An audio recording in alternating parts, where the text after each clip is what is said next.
So today's video, I want to talk about this plumbing task that I took the other day, how it went, the learning experience that it was, and just my headspace right now. So I was hired for a plumbing task through TaskRabbit, and I had my rate set as like 25 bucks before, and then once I got back from my trip, I set it to $30 an hour because that was what was the optimal rate that other people were charging. And then I didn't get any tasks, even though I would put on same day notifications or same day preferences or whatever. So I lowered it to $27 an hour, and I guess that's the sweet spot because I was hired. Anyway, so this client had a clogged, well, not necessarily clogged, like a slow draining shower stall drain. So some people like kind of call something a shower drain, but it's actually a tub drain. So I just wanted to make sure I knew what I was getting myself into, if I needed to like take out certain parts and whatever. So I just wanted to get a feel for what I was going into. So I had him take a photo, and he just explained that I poured a bunch of chemicals down there, but it's still slow draining. Like it would drain fine and then it would be slow again. So probably need a snake.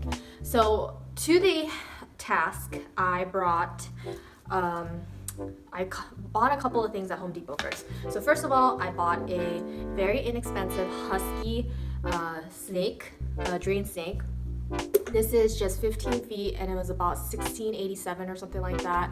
So with tax, it was like very close to $19. And I chose the one that had a little tag here. It looked new. It had a little cover for the coil, and it has this little clip here to lock the cord when you're putting it down the drain. But anyway, so I got home and I unwinded it just to kind of get a feel for how to use it, and I used it on top of my carpet and it left a black ring. Which maybe like the manufacturer adds plumber's grease on it, I don't know. But there was also like black string in the coil. So I think this was used, which is not a big deal. But I washed it and everything before I used it at the client's house, and then after I used it at the client's house, just so I could get whatever is clogging the drain, like in that immediate visible part. I wanted to get some long-nosed pliers. This was about $10, $11 or something like that. So with tax, it was like $12, I think. Unfortunately, with what I could see from the top of the drain, I could not grab whatever it was that was blocking it. Well, I know whatever it was, but I couldn't grab it with this. This was too wide right here to go in, because shower drains are usually 2 inches of 2-inch pipes, and this is just way too wide. So I didn't get much use out of this, and I really want to buy needle nose pliers like for electrical. So I think I'm going to return this and just stick to the snake. But I did bring it, but I'm going to return it. Hopefully I can at Home Depot one of these days, because I do not foresee using this very often. Okay, so I brought that. I also brought a flashlight. You could always use your phone's flashlight, I guess, but I just wanted one that was easier to hold. And then I also brought a screwdriver, so that if this length could get whatever was in there, that would have been helpful. Unfortunately, it did not come useful. I brought a measuring tape just in case. I have no idea why. And then I brought a couple pairs of gloves. I think I used this one and then like a cloth utility glove that I got really for cheap at Daiso over this when I was what is that called? Manually putting the cord in. With these things, and even with these like not as sticky gloves, it could get stuck on the coil. So the cloth ones was really helpful. And they're my really cheap ones, so I didn't mind that it was gonna get all black and dirty. So I used that over my latex gloves, and then to get the things off of the coil, I use other gloves because I didn't want to get so much gunk on those cloth gloves. The cloth gloves are actually in the wash right now, so I can't show you, but on a video long time ago, I showed them. They're the Daiso ones, are like $1.50 for 2 pairs. And they had little grips on one side. So yeah, I also brought booties if the client wanted me to wear booties inside the house, but he actually had me just take off my shoes at the door, which was totally fine. And then to kind of kneel in the shower stall and not get all wet, like from my socks and everything, I brought this little mat, and it's not very thick, you know, it dries easily. It's already dried now.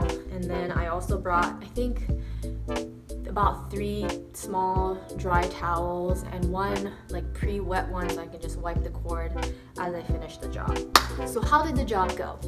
It was super easy. It was scheduled at noon and I was out of there by 12:30, and that's also including like a couple minutes lost because the client wasn't home and I didn't have contact to his girlfriend who was home, and I didn't have his unit number to go knock on the door, and so we kind of had a little bit of waiting around for like an okay to figure out where he lives and whatnot, because TaskRabbit just gives like a general address and I didn't have the unit number. But he came in and the girlfriend was home. They were both very nice young couple, and they showed me where the exact shower stall was, which was on the 3rd floor of their super humongous apartment, I guess. And then I stuck the snake maybe like 3/4 of the way the first time, and then pulled it out, and then I was able to grab like 2 golf ball size clumps of hair onto the coil.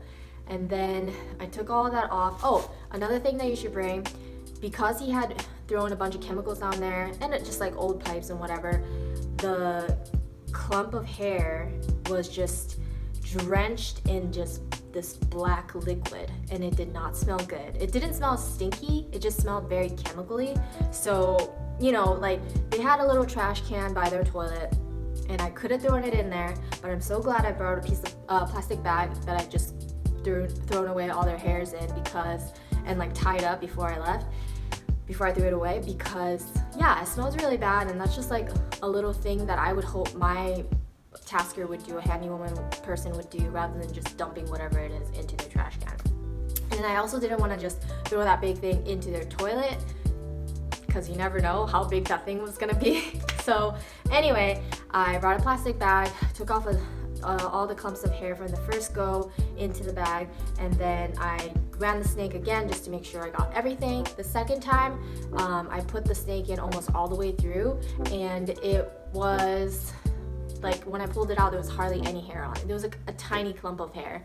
So I got everything out. I grabbed their shower head and put it as close to the actual drain as possible, ran water for like 2 to 3 minutes, saw that the water would not overflow at all. It would drain completely underneath. The little bend, it was probably like 6-7 inches underneath like the brim of the pipe, and I could see that with the flashlight that it was draining very quickly, no obstruction, no clogs. So I just put the little shower drain cover over it, as they've already had before, and then let the client know what happened, what it was, and then I was out of there. So all in all, very simple task, very easy. Actually, my very first time using the drain snake, like myself, I've seen other people do it, and yeah, it was so easy. It was really fun and so quick. So I am glad I went, and I think if I continue to get plumbing tasks, I'll probably raise my rates a little bit. But yeah, very fun. So happy it went smoothly, and I think that's it for today's video. Subscribe if you enjoyed these videos, and thank you for watching. Peace.